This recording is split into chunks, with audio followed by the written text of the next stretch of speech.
We use the bathroom for shaving in Brookside, George. That's just what I've come from. Just look at this razor. Well? You haven't shaved your legs with it, have you?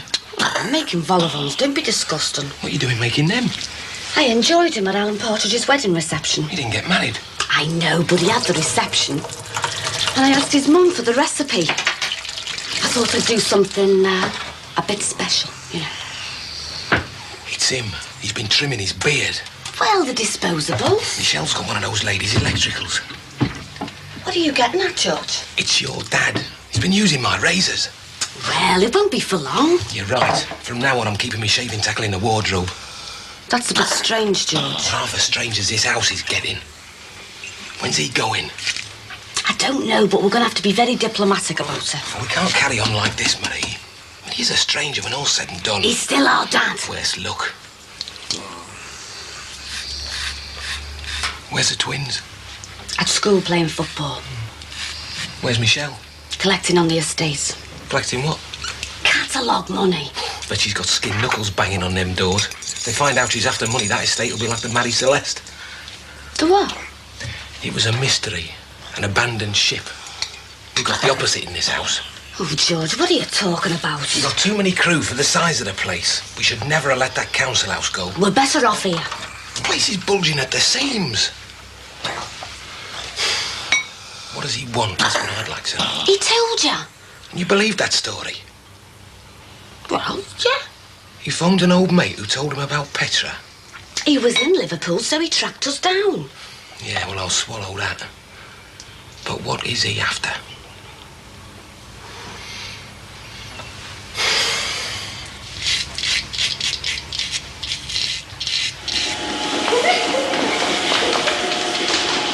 Hey, wait for us, you two!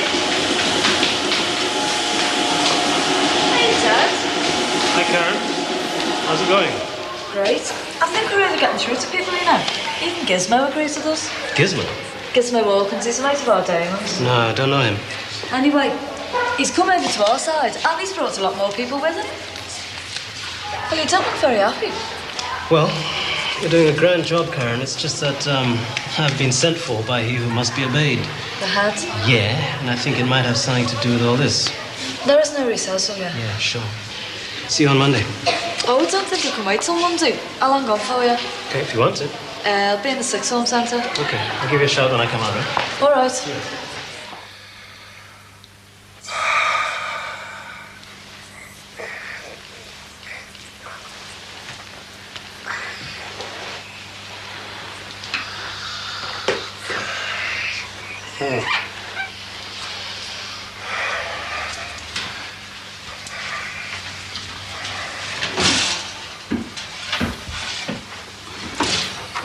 If you're that keen on food, peel some spuds. For chips? Of course it's for chips. Oh, great, I'm starving. Hey, leave that alone. They're for tea. Well, that's what I want, me tea. Well, stop picking. We're going to sit down and eat this properly. Where's the kids? Outside, terrorising the neighbourhood with a football. George, you better get the kids in. Oh, leave them out till the food's on the table. Michelle, what did I tell you? I'm not a kid, Marie. Well, then stop behaving like one. Look, I'm hungry. I had to wait ages for Gary and little George, and then they kept running off. No, I feel sorry for you. I've only been cooking and cleaning all day. It's the same with rats. You what? I saw a documentary on it. If you crowd rats in a confined space, they start to fall out and fight. Just like we're doing here through lack of space. You can stop comparing us to rats this minute, George Jackson. It's just the same no matter what you say. Don't talk soft. Overcrowded, all getting on each other's nerves. Scientists know more about rats than they do about human beings. Well, I don't think they should be allowed to experiment on anything living. But there's always one that comes out on top. A king rat. I'm going to stop you watching those documentaries. Look, all I'm saying is, he's going to have to go or we will. Oh, it's not for long. He doesn't want to stay here. He's doing a pretty good job kidding me. Hey, you wouldn't go and leave me with him, would you? Oh, you've changed your tune. Not so long ago, you couldn't wait to get us out. I just don't want to be left alone with him, that's all. He is your own flesh and blood, Michelle. Yeah, well, he may be, but I don't know him. Oh, he's harmless. He's a nuisance. Keeps using my razors. Don't talk soft. So what are we gonna do? You're going to have to talk to him, Marie. Find out his intentions. Yeah, you will, Marie. Why me? Why not all of us? 'cause your claws are sharper than ours. George, get the kids in.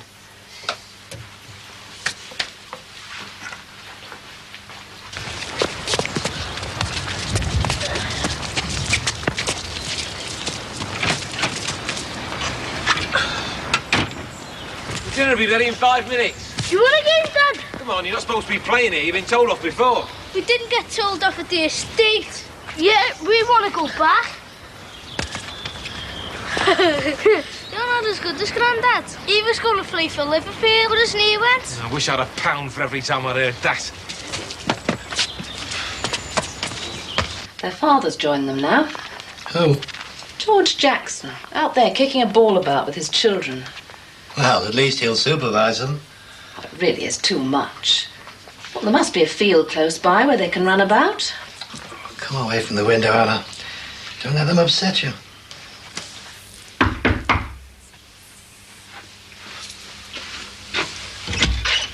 Oh, hello, Gordon, lad. Come in. You're not too busy, are you? I can always come back. Busy? No, not at the moment. As a matter of fact, you're the first person I've spoken to today. Honest? Yeah. Well, how's the world? Oh, about the same. Reagan hasn't blown us all up yet.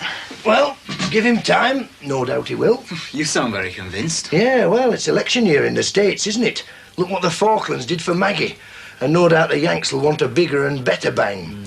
Anyway, enough of this idle banter. What can I do for you, Gordon? Computer time, in a word. That's 2 words. But who's counting? Well, what is it? Well, it's this statistical project I've got for school. I could have used my own computer, but it would have taken longer. I know yours isn't quite up to date. Hey, it's as up to date as most. Anyway, you're my first client this week, and when I get one, I charge him a fortune. Oh, well, I thought I maybe could use it myself. Aye, you're welcome, lad. And I'll tell you what I'll do, seeing as you've got me going. I'll nip down the old shops and get some washing powder and stuff. But first, I'll get you started, OK? Oh, yeah, great.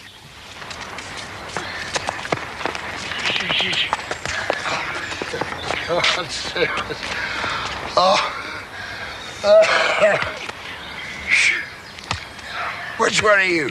All right, Daddy. You get right. Well, you keep the cap on, then I'll know who's who. Where'd you get your cap? What? Where'd you get your cap? Oh, this. Oh, this is very special. I got this from the captain of the QE2. You were on the QE2? Did I say I was? No, the captain and I were very special friends. He gave me this as a keepsake, as it were. He wanted me to join him. I mean, good seamen are hard to come by these days. He wanted me to help him with the ship. What would you do on the QE2, Grandad? Well, somebody's got to take care of the deck cargo, haven't they? Go on about the football. The what? The football that you were telling us about. Oh, I went right. Where was I? 1939. 39, yes. Well, I said, no, I'm sorry. Sorry, I can't play for Liverpool. My country needs me. What? To repulse the Hun. Who's she? Who's she? He's only the one that prevented Liverpool from having the finest winger they might ever have had. That's who. I thought it was because of your knee. Well, so it was. Hitler shot me in it. You know, my playing days are over. I reckon you're telling us lies, Grandad. You cheeky little beggar. You wait till I tell your mother about this. Should be cheeky to your elders, Gary. You're quite right, little George. I ought to tan your backside. You'll have to catch me first. Of course, I blame the parents. You're not as good as Grandad. Dinner smells nice. Just put the potatoes on. What are they doing out there now? Good gracious, there's that dreadful old man again. Looks as though he's talking to himself. Tolerance, Annabelle. Tolerance from you, Paul.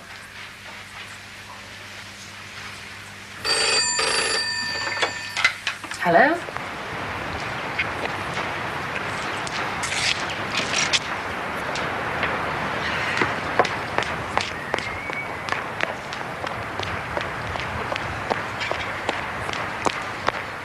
Come on, get your tea. All right. Yes, that's lovely. Right, see you tomorrow then. Thanks, bye. That was Robin Tate. He solved our eating problems for tomorrow evening. They've invited us for dinner. And you have accepted without asking me. Well, there's no problem, is there? We were dithering about where we were going to spend our money. Now we don't have to.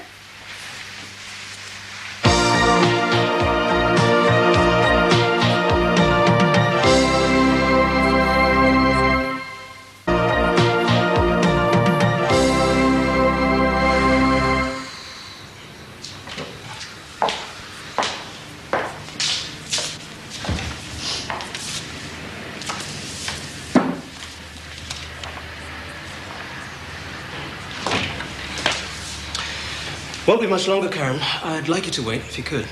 Okay.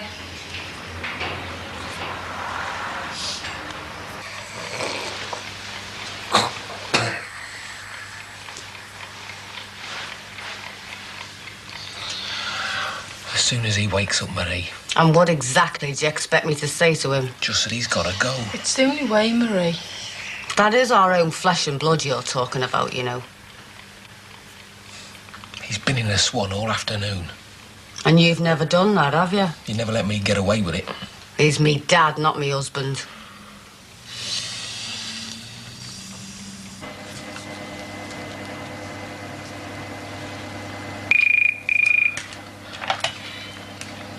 Hello?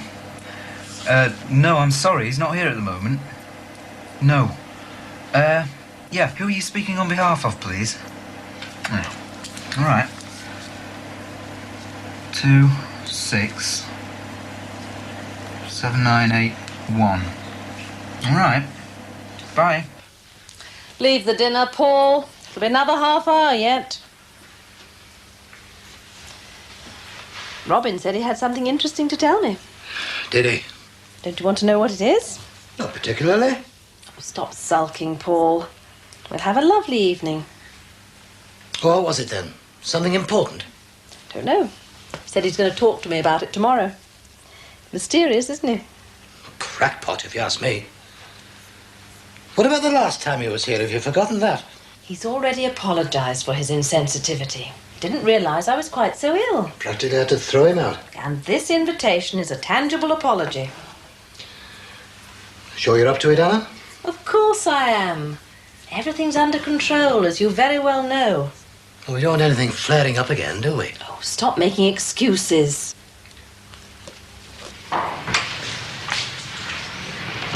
Sorry to keep you waiting. I was only going to give you another minute. I'm surprised you stayed so long. Well, was there anything about the campaign? That's exactly what it was. I've been told to dissociate myself from the campaign and to tell you to take down the petition in the hall. That's great. We must really be getting through to them. But did you say this was only the start, like? No, I've said that this was the finish. You what? I've agreed to do what they said. Who are they? The head, the deputy head. You've given in. Just like that. No, not just like that, Karen. Nothing's as simple as it seems. You'll understand that as you get older. But it was your idea. Yeah, the exhibition on conditions in the third world countries, that was my idea, I agree. It was my idea and my job to raise the consciousness of students about underdeveloped countries. Oh, but that's all talk, isn't it? Talk's cheap and easy. But when it comes down to actually doing something about it, you back off at the first sign of a bit of aggro. Hey, now. Settle down. Let me try to explain. There's no need to explain. I understand, Mr. Fowler. It's number one first and to hell with the rest. Oh, it's all right making a living out the third world, but don't put yourself out. Have you got 5 or 10 minutes to spare? Why don't we have a cup of coffee and talk about all this in a rational manner? You won't persuade me. No, I just want you to listen. That's all. Does he want me to ring him back now? No, he isn't in. It was his assistant. There's the details. It was pretty funny, actually, because his assistant thought I was your assistant. Before I knew it, she was giving me all the details. Hey, you didn't tell him who you really were, did you? No. Good. Let him think the empire's expanding, eh? She just said ring back tomorrow if you're interested. No, I'm not really that keen on this type of contract. Well, why's that? Well, it's a high workload, low return job. It'd be just my luck to take it and a more lucrative offer come in. Well, let me do it then. You what? Yeah, why not? I mean, it's not too far removed from my project. I could do it when you're not using the computer. Oh, you could oversee it, be a sort of a subcontract. Well, I can't do that, Gordon. It's my living. Well, what have you got to lose? Well, not a lot, I suppose. I'll tell you what I'll do with you. I'll split it 70-30. Yeah, the 70 in my favour, of course. No, mine. It's my equipment. Oh, my labour. And I did take the message. My contact. And that reminds me, I must get an answering machine. My final offer, 60-40. No. All right, then. Tell you what I'll do with you. 50-50, because I've got a lot of tax and VAT to pay. Look, 55-45 in my favour, and you take care of the overheads. Well, is it a deal? All right, then. But just this once. Now, I've got to go and finish washing them socks. Oh, by the way, it'll cost you £3 an hour. Rental.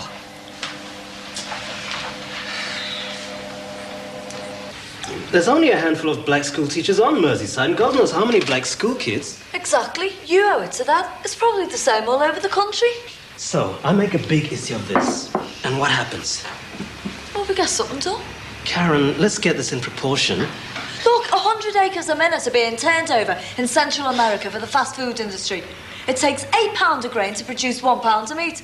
So the peasants starve while the West gets fat and the big chain restaurant owners get richer and richer. Yeah, I know all the statistics, Karen. I gave them to you, remember? Oh, yeah, and I thought they meant more to you than just figures.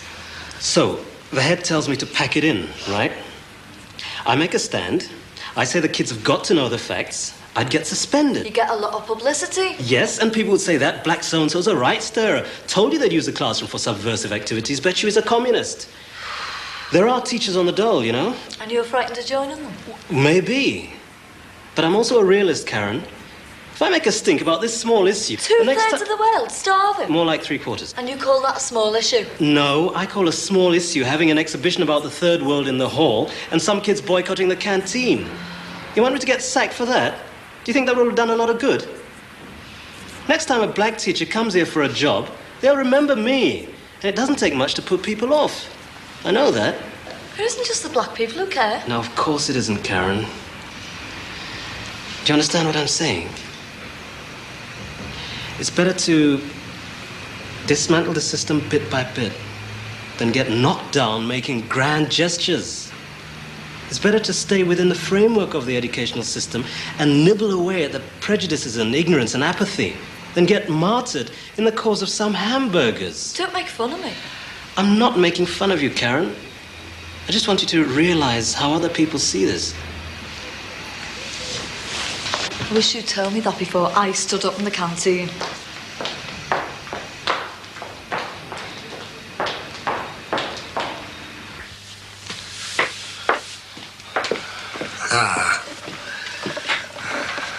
Oh, it's nice to have your family about you.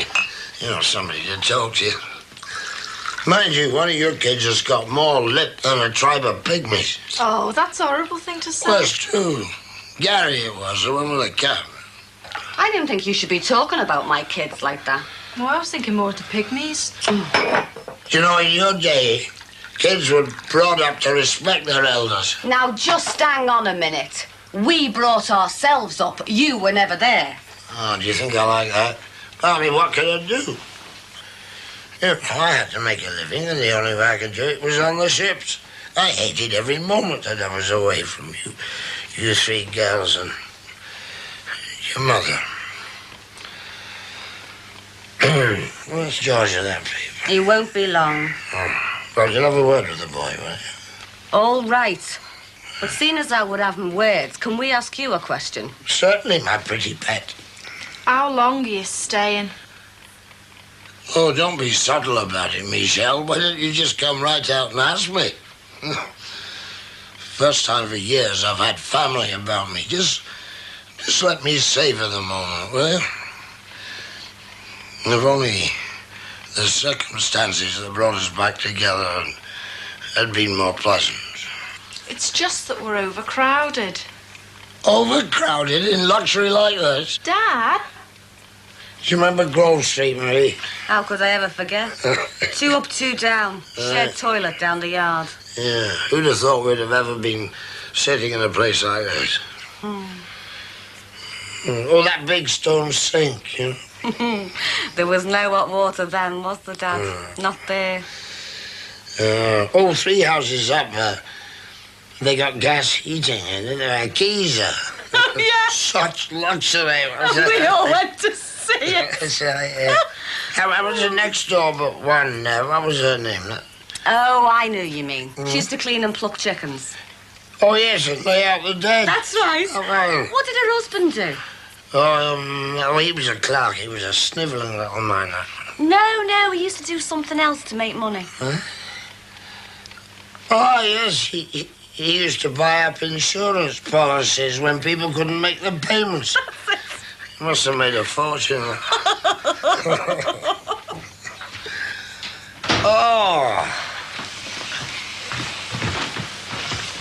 Oh, thank you, George. Thank you.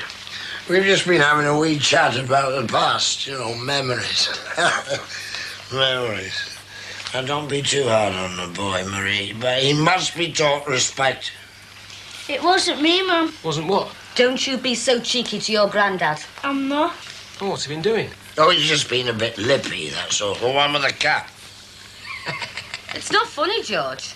They've been tormenting everybody with it all week. They take it in turns wearing a cap. One's polite and one's a villain, then they swap round. And you've fallen for it. You little beggars! That's your grandchildren you're talking to. Yeah, well, you can't tell which is which. Has anything been decided? About what? About the house and that. We haven't got round to it yet. Have you been plotting behind my back? Hardly plotting. Well, I'll lay it on the line, shall I? Well, we don't want any bad feelings or misunderstanding, do we? That's true. Right. Well, I don't mind you staying here just as long as it takes you to find alternative accommodation. Us move out. Aye. Petra's my daughter. In the eyes of the law, this is now my house and my car. Well, I don't want to throw you out in the streets. As I say, take as long as you need to find somewhere else. In the meantime, George, you may continue to use the car, but that's my permission first. Well, you can just run me down to the Swan. I'll read the paper down there. I'll give you more room, won't it? I'll just use the box first.